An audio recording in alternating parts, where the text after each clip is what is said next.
What's going on, guys? Clone Force 23 here. You got Roger Mack and your boy Alex here. Say hello to the people. What's going on, people? What up, people? We are back, continuing our Road to PQ season for Set 3 with the number 4 deck. And there's actually two. You got a double in this one. Number 4 spot for decks that you should be taking if you just have no clue, you're lost on what to prepare for, what to play. And this we're going to call the Cunning Tarkentown hero villain list. It's same deck, but one's hero and one's villain.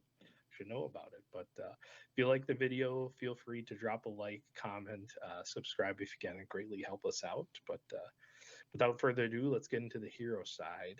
It's my boy Quinlan Voss. Oh yeah, Tarkentown is arguably the number one base out there right now. I'd have to agree. I mean, ECL is still great. Tarkentown naturally counters it, but with this aggressive style that cunning and aggression is kind of coming into, Tarkentown's the greatest complement to that. Personally, on this Quinlan list, I kind of appreciate the natural discard that comes with this. If you watched our first video of this series, we talked a lot about good draw power, and this obviously is going to help counter that. The force units that are main boarded to this with your leader as well, make force throw an easy choice. And I'm personally a big fan of having discard in your deck because it feels like a good answer to a lot of things you don't want to see. Yeah, man, this deck it's just not even like this leader. It's just yellow, red Tarkentown. Just feels so toolboxy. Like, so this is the list that Loopy from Late Night Gaming used. I may have changed it a little bit. It might even just be the straight up same list. I haven't touched it in a little bit, but sure. This is what he used to win the Madison Open a couple weeks back. So this is like straight up just Rebels with Quinlan and Tarkentown, but like the cards that carry the deck. I mean, the Rebels do to some degree, but it like you've got Force Throw, Spark, K2, like all these just super strong, like packagey, toolboxy kind of cards where like I don't have to play this like in certain matchups, and then the other matchups it's like insane. And they're all super low cost, low curve. You can combo it. It's so strong. It is so strong, and there's a million ways you could play this deck too. There's this way with the Rebels.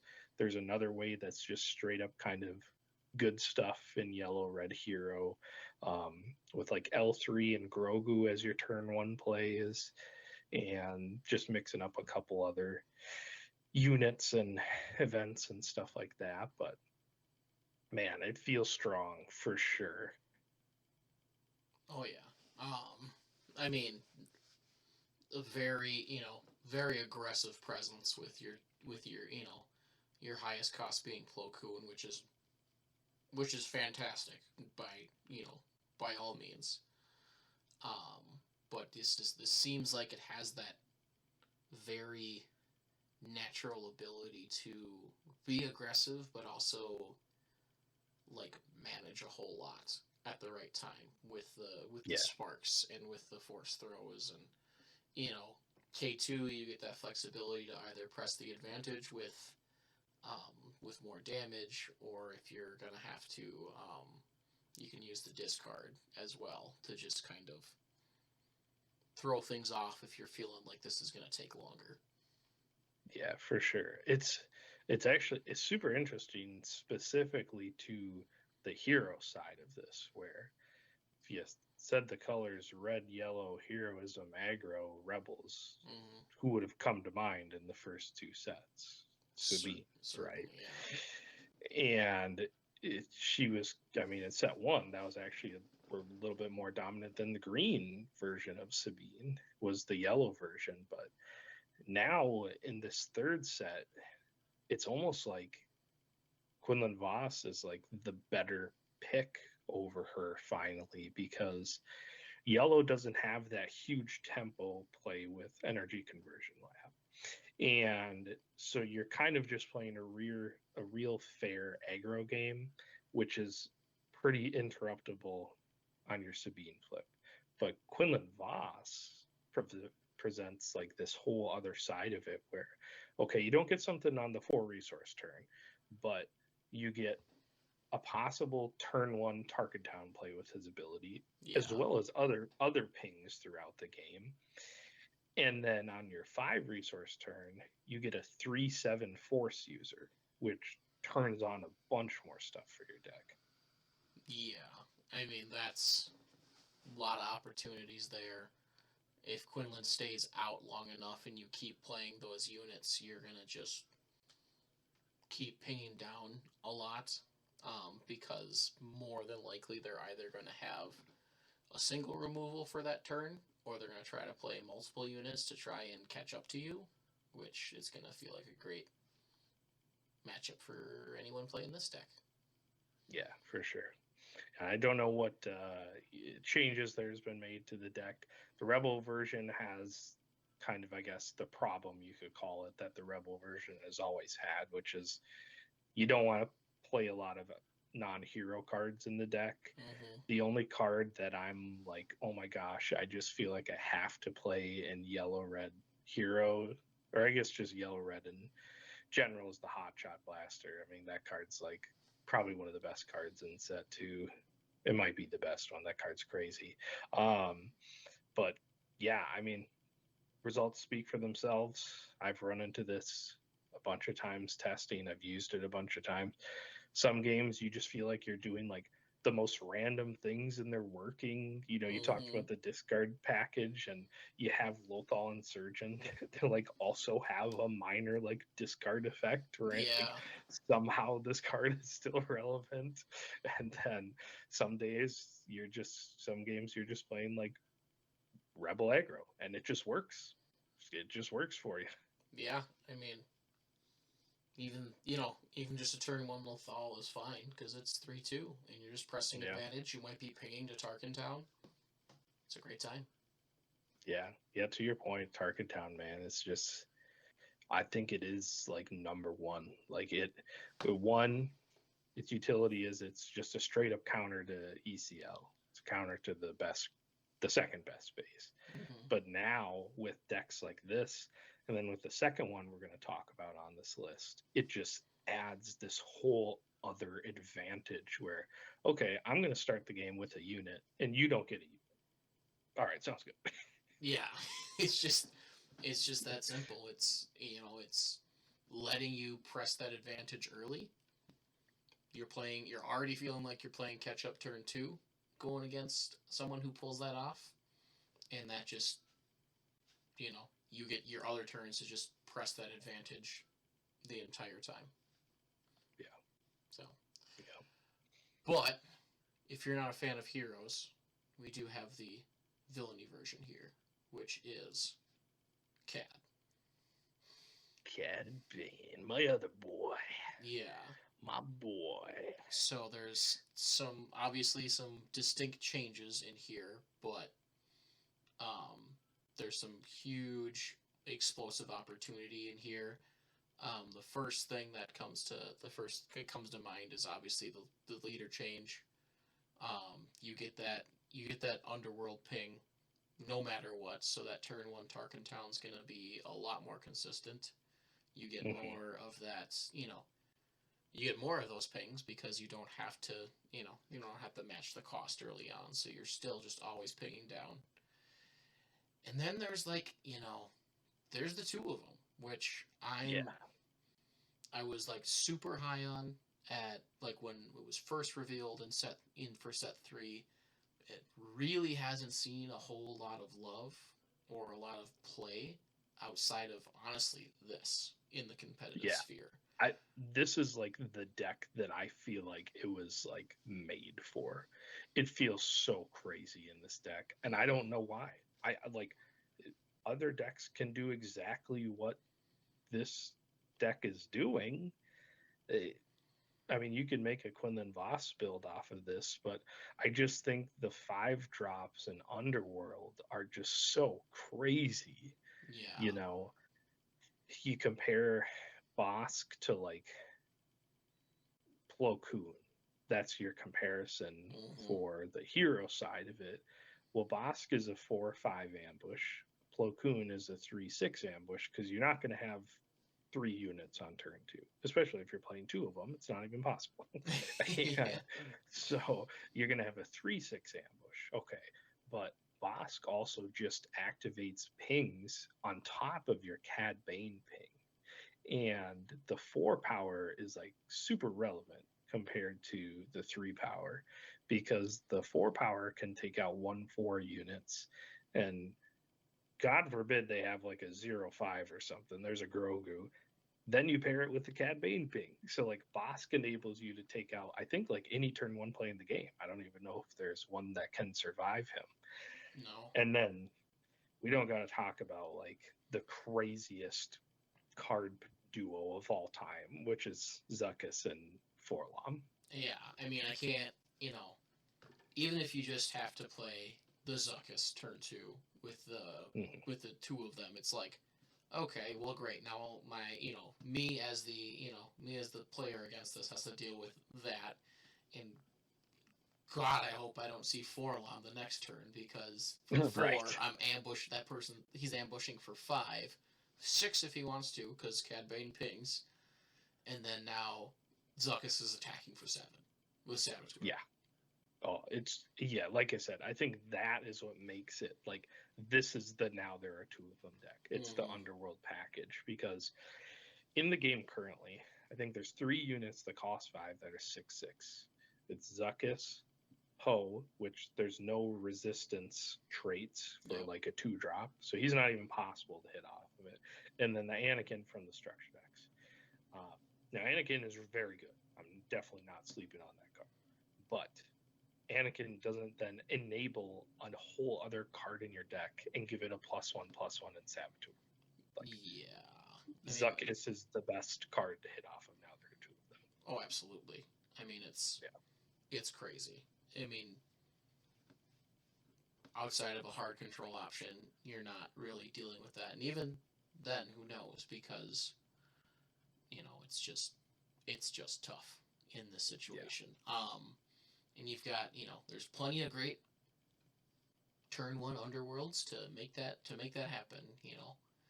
Crafty Smuggler. I mean, the idea of starting with Bazine to deal with the option before you 2 of them, that's just ridiculous. And it's also got probably one of my favorite cards from set 1, which is Ruthless Raider. I played this in Vader and was a closer for so many games, and now we're seeing it some more in the competitive scene, which is just crazy. I mean, that's just 4/6 dodges, most removal, and you're putting 4 damage between the base and a unit, which is nuts. And then it happens again if you manage to kill it. Yeah.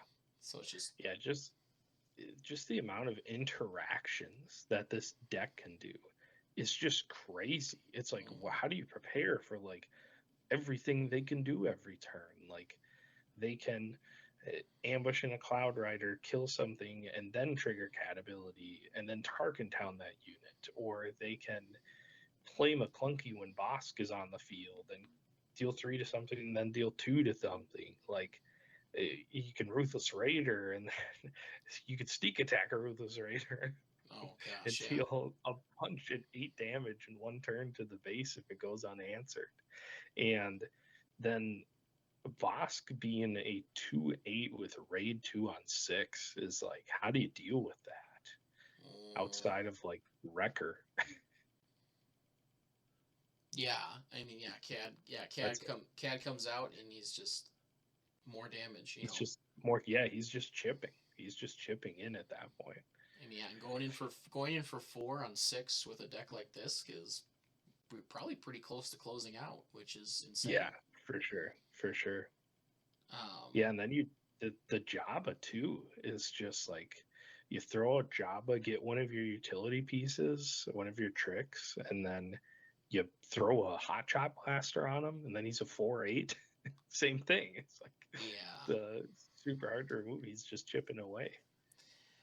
Yeah, I mean, I like the sideboard makes sense to me. You've got the third Bazine to just guarantee some discard interrupt. Probably the best, the best capture card if you're playing bounty hunters. To give that shield and capture a unit, and I think technically this is one of the only ones that can capture across arenas. Because I think it's just based. So. It's definitely the best one to capture across arenas. Yeah, because I think it's just based off of power. It's not based off of like. It's not like Take Captive where you have to select a unit on the same arena. Yeah, it might be cost. I'm not sure, because I know the green one is power. The one from the PQ. Oh, Legal Authority. Yeah. Legal Authority. Yeah. This could be power too. I can't remember off the top of my head, but it's definitely like, I mean, we've got the bounty hunters. We got plenty of targets for the bounty hunters. Yeah, I mean the idea of ambushing Bosk and then the next turn capturing and throwing a shield on it, you know, and then any other events you play that you're pinging off of that too, which is just it's a lot of work that's getting put in. Yeah, that's just like a crazy line. Like, think of playing Bazine on turn 1. They play a guy and then you play Bazine. You rip a card from their hand, you ping at the guy, and then you Tarkin Town it. And then the next turn you play, now there are 2 of them in the Bosk. And then on the next turn after that, you play Relentless Pursuit and McClunky. Okay. Then you get the Bazine back to your hand. All right. Yeah. And that like happens. Like that happens a lot. And then sometimes it's just playing aggro, like we said with Quinlan. Sometimes you just play your typical aggro deck and it works. Like, if you can, now there are 2 of them, Zuckuss out, and you're playing against another aggro deck, like, they can't outpace you with that. They're going to have to take care of Zuckuss, which is at least taking 2 units out with them. Oh, easily. Yeah. Yep. But, yeah, I don't know. Tarkin Town yellow. It's strong. It's strong. I feel like if I were to play one of these, I think I would go with Cad, just because I like a lot of the Underworld synergy that comes out of this. Yeah, and I think a lot of people are liking Cad because, like you said at the beginning, the Tarkin Town is guaranteed. You don't got to match a cost with Quinlan Voss. It's just you play an Underworld card. So it's there, and you're going to hit it. I think the only thing that maybe I'd kind of change if there's something I'm looking at, I don't really know how good like Punishing One fits into the list here, but I like maybe Surprise Strikes or even a Shoot First if you want to hit the tricks off of Java could fit into the list. I know you don't want to be super event heavy in a kind of aggro deck like this, but even maybe going to 3 of the Hot Shot Blaster could be a thing too. Yeah, I'm just curious. I mean, I'm probably thinking that Punishing One's in there just for that Underworld consistency. I mean, 3/4. I mean, 3/4 in space is excellent, and I think when we're talking about sleeving something up for PQs, consistency is king. And that turn 1 unit might not be a problem, but that turn 2 unit might be more, and you might hold off on having that Tarkin Town for turn 2. True. true. Boba Fett unit finally like makes itself into a list again. I know. It's So been excluded from so much finally. but a great place to land. Yeah. Yeah, I think the other thing too that could like fit in here if it's your play style is like the Toro, Calcan, bounty hunter stuff. I don't even think you need to add any more bounty hunters other than Toro because you have all the other ones. So yeah, it's good stuff. Scary stuff. But we got another, that's another one for you if you're still figuring out what you are going to bring to PQs this upcoming season. But I would be surprised if you didn't have a good time with either of these. For sure. Yeah, definitely fun decks. I've played both of them. I'm a big fan of Quinlan Voss and Cad Bane leaders. I just like them a lot. So you could sleeve this up, have a lot of fun. Probably not go to time very often. Yeah. That's a great thing too. You're kind of playing an aggro deck. So. I mean, if you get time with aggro, and that's, it's a long game sometimes. So having those breaks in between can make a difference to keep fresh. Right. But alrighty. Well, if you guys like this one, like we said, please leave a like, comment. We'll try and throw both of the deck lists into the descriptions. Other than that, Clone Force 23, we're peacing out. Grand Army of the Republic when deployed. Galactic warfare you cannot avoid. Go ahead, be a battle droid. Face off against my clone troopers and get destroyed. Space tech, spaceports, TCG, card sports, of course, till my voice goes hoarse. Welcome, decking with the strategy, the energy. It's Clone Force 23.